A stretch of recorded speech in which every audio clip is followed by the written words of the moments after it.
Medina, वो शहर जिसकी खूबसूरती और रूहानियत बहुत कम लोग जानते हैं। अस्सलामु अलैकुम वरहमतुल्लाहि वबरकातुहू। हम उस मुक़द्दस शहर मदीनतुल मुनव्वरा की बात करने जा रहे हैं, जहाँ रहमत आलम सल्लल्लाहु अलैहि वसल्लम का रोज़ा अनवर है। आइए इसकी कुछ ऐसी रूहानी और प्यारी बातें जानते हैं जिन पर आमतौर पर कम तवज्जो दी जाती है।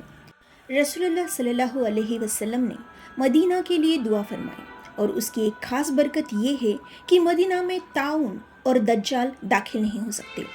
सोचने की बात यह है कि इस दुआ में एक अजीब हिफाजत छुपी है।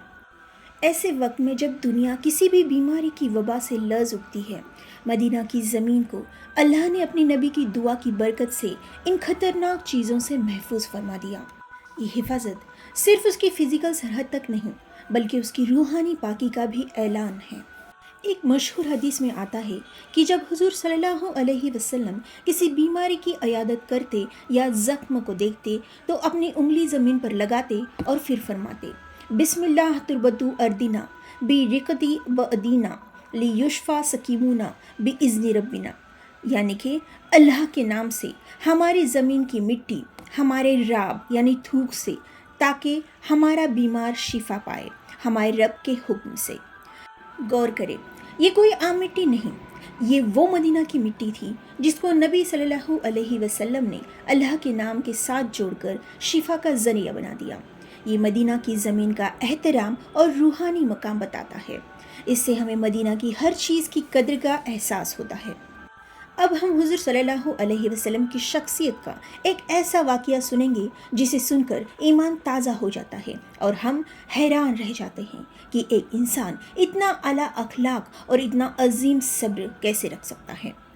एक सहाबी रसूल ज़ैद बिन सानाह जो हुज़ूर सल्लल्लाहु अलैहि वसल्लम के नबूवत से पहले के वक्त में यहूदी थी, वो बताते हैं, मैंने नबी सल्लल्लाहु अलैहि वसल्लम को एक मुकर्रर मुद्दत पर कुछ खजूरें बेची थी, लेकिन मुझे पहले ही पैसों की ज़रूरत पड़ गई। वो आगे बढ़कर हुज़ूर सल्लल्लाहु अलैहि वसल्लम की खिदमत में हाजिर हुए जब आप एक जनाजे के साथ थे और आपके पास कुछ सहाबा जैसा कि हज़रत उमर रज़ी अल्लाह अन्हु भी थे। ज़ैद बिन सानाह ने बहुत सख्ती और बद अखलाकी से नबी सल्लल्लाहु अलैहि वसल्लम की चादर को ज़ोर से खींचा, यहाँ तक कि उनकी गर्दन पर निशान पड़ गया और उन्होंने गुस्से में कहा, ए मोहम्मद, मेरा कर्ज अदा करो। तुम लोगों का यही हाल है, बनी हाशिम वाले कर्ज चुकाने में हमेशा देर करते हो।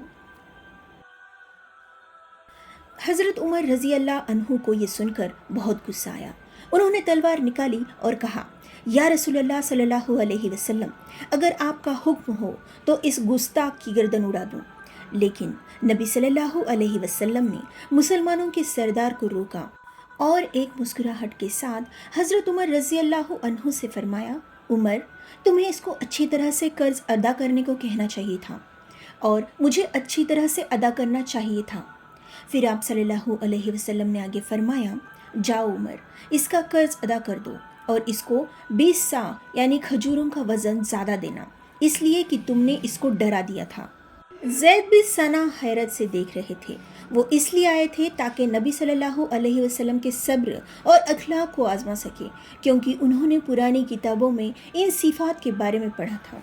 ये नर्म लहजा और ये अजीम अखलाक देखते ही ज़ैद बिन सना फ़ौरन वहीं पर अशहदु अल्ला इलाहा इल्लल्लाह व अशहदु अन्न मुहम्मदुर रसूलुल्लाह पढ़कर इस्लाम कबूल कर लिया और कहा, या रसूलुल्लाह सल्लल्लाहु अलैहि वसल्लम, मैं सिर्फ आपकी नबूवत की अलामत को आजमा रहा था और वो मुझ पर ज़ाहिर हो गई। ये है मदीने की रूहानियत और हमारे प्यारे नबी सल्लल्लाहु अलैहि वसल्लम के इखलाक की अज़मत, जिससे एक दुश्मन भी एक लम्हे में दोस्त और फिर सच्चा मोमिन बन गया।